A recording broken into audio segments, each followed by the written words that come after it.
Assalamualaikum warahmatullahi wabarakatuh. Perkenalkan, nama saya Imron Syadi. Saya dari Universitas Nahdlatul Ulama Blitar. Saya di sini akan menerangkan tentang manusia, sains, dan teknologi. Pertama, 1. Manusia, sains, dan teknologi. Manusia sebagai makhluk ciptaan Tuhan yang paling sempurna juga dibekali dengan kemampuan akalnya. Manusia dengan kemampuan akal mampu menciptakan berbagai macam kebudayaan atau peradaban.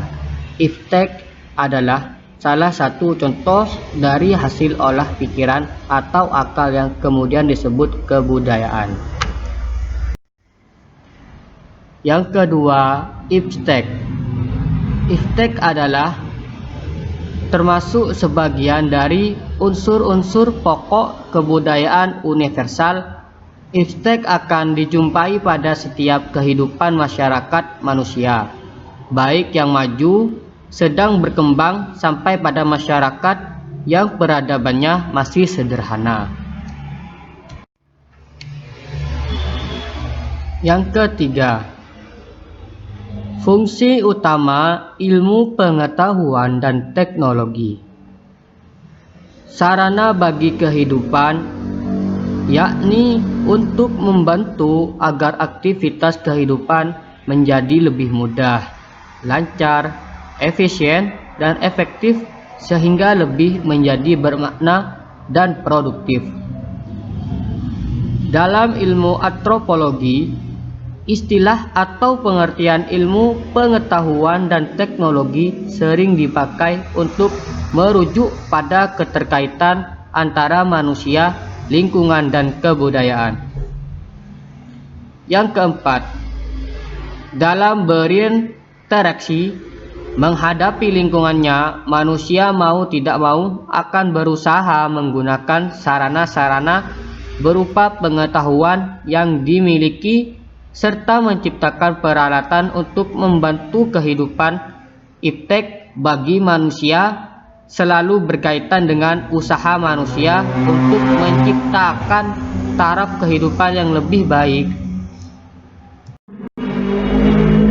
Kemudian yang kelima, ilmu pengetahuan. Ilmu pengetahuan itu merupakan usaha manusia untuk memahami gejala dan fakta alam, lalu melestarikan pengetahuan tersebut secara konsepsional dan sistematis. Ilmu pengetahuan pada hakikatnya adalah suatu jawaban sistematis atas kata atau pertanyaan mengapa. Yang keenam, teknologi. Teknologi adalah jawaban praktis dari pertanyaan bagaimana. Dengan teknologi, manusia dapat memanfaatkan gejala alam, bahkan bisa mengubahnya. Teknologi juga merupakan usaha manusia untuk memanfaatkan ilmu pengetahuan untuk kepentingan dan kesejahteraan manusia. Yang ketujuh, seni. Seni adalah sebagai proses kegiatan manusia dalam menciptakan benda-benda yang bernilai estetik. Dengan sentuhan seni, teknologi sebagai hasil karya ilmu pengetahuan manusia tidak hanya sekedar menjadi alat tetapi juga menjadi indah. Kemudian yang kedelapan, dampak penyalahgunaan iptek pada kehidupan. Dampak penyalahgunaan iptek pada kehidupan adalah manusia dengan potensi akalnya telah diberi kebebasan untuk memilih mana yang benar dan mana yang salah. Dengan potensinya, manusia dapat menggali dan mengembangkan rahasia alam semesta ini. Maka lahirlah yang disebut iptek. Perkembangan iptek berpengaruh baik secara langsung maupun tidak langsung pada kehidupan manusia.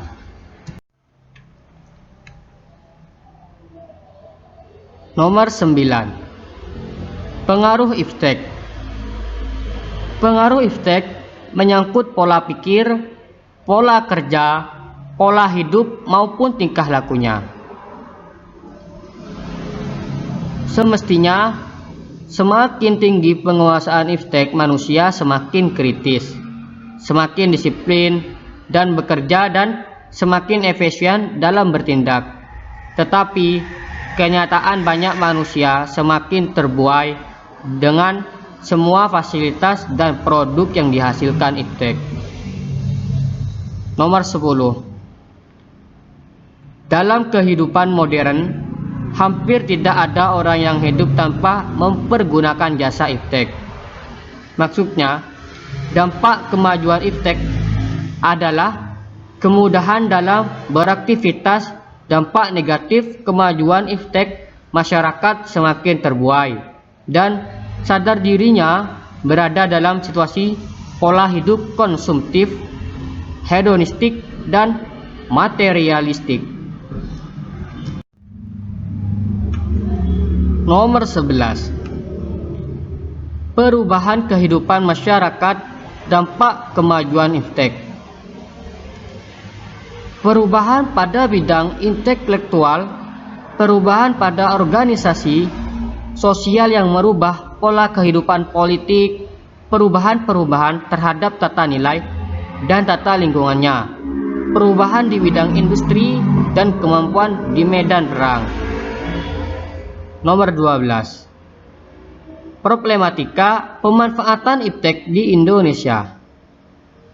Problematika pemanfaatan iptek di Indonesia adalah rendahnya kemampuan nasional menghadapi perkembangan global, rendahnya kontribusi iptek nasional di sektor produksi, belum optimalnya mekanisme intermediasi iptek yang menjembati interaksi antara kapasitas penyedia iptek dengan kebutuhan pengguna. Nomor 13. Lemahnya strategi iptek sehingga kegiatan iptek sebelum sanggup memberikan hasil yang signifikan. Masih terbatas sumber daya iptek yang tercermin dari rendahnya kualitas SDM dan kesenjangan pendidikan di bidang iptek, belum berkembangnya budaya iptek di kalangan masyarakat. Baik, terima kasih. Sekian dari saya. Apabila penjelasan saya masih ada yang kurang tepat, mohon dimaafkan. Wassalamualaikum warahmatullahi wabarakatuh.